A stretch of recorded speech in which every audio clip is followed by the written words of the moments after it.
ಎಲ್ಲರಿಗೂ ಸ್ವಾಗತ. ನಾನು ಗಣೇಶ್ ಇನಾಮದಾರ್, ಅನುದಿನ ಸುದ್ದಿಜಾಲ. ರಾಜ್ಯದಲ್ಲಿ ಸರ್ಕಾರ ಬೀಳಿಸುವ ಪ್ರಯತ್ನ. ಕರ್ನಾಟಕದಲ್ಲೂ ಕಾಂಗ್ರೆಸ್ ಸರ್ಕಾರ ಬೀಳಿಸುವ ಪ್ರಯತ್ನ ನಡೆಯುತ್ತಿದೆ. ನಿಮ್ಮಲ್ಲಿ ಏನೇ ಭೇದಭಾವ ಇದ್ದರೂ ಒಂದಾಗಿ ಇರಬೇಕು. ಇಲ್ಲದಿದ್ದರೆ ಪ್ರಧಾನಿ ನರೇಂದ್ರ ಮೋದಿ, ಅಮಿತ್ ಶಾ ಅವರು ಬಡ ಜನರನ್ನು ನುಂಗುತ್ತಾರೆ ಎಂದು ಎಐಸಿಸಿ ಅಧ್ಯಕ್ಷರೂ ಆಗಿರುವ ರಾಜ್ಯಸಭೆಯ ವಿರೋಧ ಪಕ್ಷದ ನಾಯಕ ಮಲ್ಲಿಕಾರ್ಜುನ ಖರ್ಗೆ ಅವರು ಕಾಂಗ್ರೆಸ್ ನಾಯಕರಿಗೆ ಕಿವಿಮಾತು ಹೇಳಿದರು.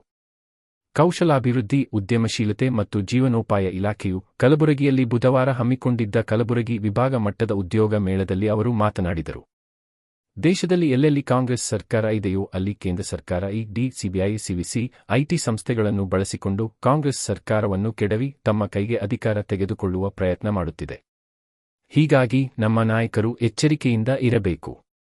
ಬಡ ಜನರ ರಕ್ಷಣೆಗಾಗಿ ನಿಮಗೆ ಅಧಿಕಾರ ಕೊಟ್ಟಿದ್ದಾರೆ. ಅವರ ರಕ್ಷಣೆ ಮಾಡುವುದು ನಿಮ್ಮ ಕೈಯಲ್ಲಿದೆ. ಬಿಜೆಪಿಯವರಂತೂ ಲೂಟಿ, ಜಗಳ ಮಾಡಿಸಲು ನಿಂತಿದ್ದಾರೆ ಎಂದು ವಾಗ್ದಾಳಿ ನಡೆಸಿದರು. ದೇಶದ ಸ್ವಾತಂತ್ರ್ಯಕ್ಕಾಗಿ ಜವಾಹರಲಾಲ್ ನೆಹರು ಅವರು ನ್ಯಾಷನಲ್ ಹೆರಾಲ್ಡ್ ಪತ್ರಿಕೆಯನ್ನು ಆರಂಭಿಸಿದ್ದರು. ದೇಶಕ್ಕಾಗಿ ಕೆಲಸ ಮಾಡಿದ ಸಂಸ್ಥೆಯ ಮೇಲೆ ಇಡಿಯಿಂದ ದಾಳಿ ನಡೆಸಿ ಸೋನಿಯಾ ಗಾಂಧಿ, ರಾಹುಲ್ ಗಾಂಧಿ ವಿರುದ್ಧ ಚಾರ್ಜ್ ಶೀಟ್ ದಾಖಲಿಸಿರುವ ಇವರಿಗೆ ನಾಚಿಕೆಯಾಗಬೇಕು. ನಿಮ್ಮ ಗಂಟನ್ನು ಹೊಡೆದಿದ್ದಾರಾ? ನೀವೇನು ಚಂದ ಕೊಟ್ಟು ಈ ಪತ್ರಿಕೆಯನ್ನು ಮಾಡಿದ್ದೀರಾ ಎಂದು ಖರ್ಗೆ ಹರಿಹಾಯ್ದರು. ಇಡಿ ವಿರುದ್ಧ ಕಾಂಗ್ರೆಸ್ ತೀವ್ರ ಪ್ರತಿಭಟನೆ.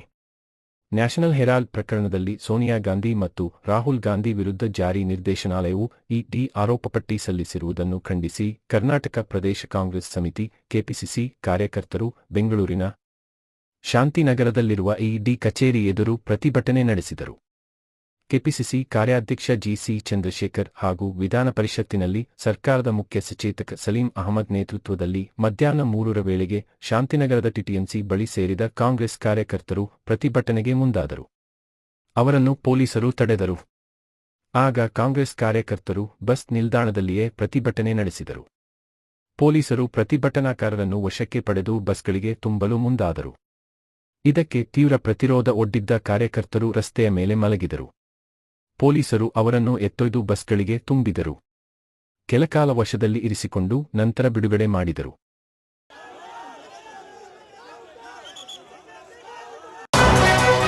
ಮುಸ್ಲಿಮರಿಗೆ ಗುತ್ತಿಗೆ. ರಾಜ್ಯಪಾಲರ ತಕರಾರು. ಕಾಮಗಾರಿಗಳ ಗುತ್ತಿಗೆಯಲ್ಲಿ 4% ಮೀಸಲಾತಿ ಕಲ್ಪಿಸುವ ರಾಜ್ಯ ಸರ್ಕಾರದ ತೀರ್ಮಾನಕ್ಕೆ ತಕರಾರು ಎತ್ತಿರುವ ರಾಜ್ಯಪಾಲ ತಾವರಚಂದ್ ಗೆಹ್ಲೋಟ್ ಅವರು ಕರ್ನಾಟಕ ಸಾರ್ವಜನಿಕ ಸಂಗ್ರಹಣೆಗಳಲ್ಲಿ ಪಾರದರ್ಶಕತೆ ಕೆಟಿಪಿಪಿ ತಿದ್ದುಪಡಿ ಮಸೂದೆಗೆ ಅಂಕಿತ ಹಾಕಲು ಬುಧವಾರ ನಿರಾಕರಿಸಿದ್ದಾರೆ. ಸಾಂವಿಧಾನಿಕ ತೊಡಕು ಮತ್ತು ನಿರ್ಬಂಧಗಳಿರುವುದರಿಂದ ಪ್ರಸ್ತಾಪಿತ ಮಸೂದೆಗೆ ಅಂಕಿತ ಹಾಕುವ ಬದಲು ರಾಷ್ಟ್ರಪತಿಯ ಪರಿಶೀಲನೆಗೆ ಬಿಡುವುದು ಸೂಕ್ತವೆಂದು ಭಾವಿಸಿದ್ದೇನೆ ಎಂದು ರಾಜ್ಯಪಾಲರು ಸರ್ಕಾರಕ್ಕೆ ಬರೆದ ಪತ್ರದಲ್ಲಿ ಪ್ರತಿಪಾದಿಸಿದ್ದಾರೆ. ಪರಿಶಿಷ್ಟ ಜಾತಿ, ಪರಿಶಿಷ್ಟ ಪಂಗಡ, ಹಿಂದುಳಿದ ವರ್ಗಗಳ ಪ್ರವರ್ಗ 1 ಮತ್ತು 2ಗೆ ಸೇರಿದ ಗುತ್ತಿಗೆದಾರರಿಗೆ ₹1 ಕೋಟಿ ವೆಚ್ಚದವರೆಗಿನ ಕಾಮಗಾರಿಗಳಿಗೆ ಮಾತ್ರ ಮೀಸಲಾತಿ ಕಲ್ಪಿಸಲು ಹಿಂದೆ ಅವಕಾಶ ಇತ್ತು. ಈ ಮಿತಿಯನ್ನು ₹2 ಕೋಟಿಗೆ ಹೆಚ್ಚಿಸುವ ಜೊತೆಗೆ ಮುಸ್ಲಿಂ ಸಮುದಾಯದ ಗುತ್ತಿಗೆದಾರರಿಗೆ 4% ಮೀಸಲಾತಿ ಅನ್ವಯವಾಗುವಂತೆ ಮಾಡಲು ಕೆಟಿಪಿಪಿ ಕಾಯ್ದೆಯ ಸೆಕ್ಷನ್ 6ಕ್ಕೆ ತಿದ್ದುಪಡಿ ತರುವ ಮಸೂದೆಗೆ ವಿಧಾನಮಂಡಲ ಅಂಗೀಕಾರ ನೀಡಿತ್ತು.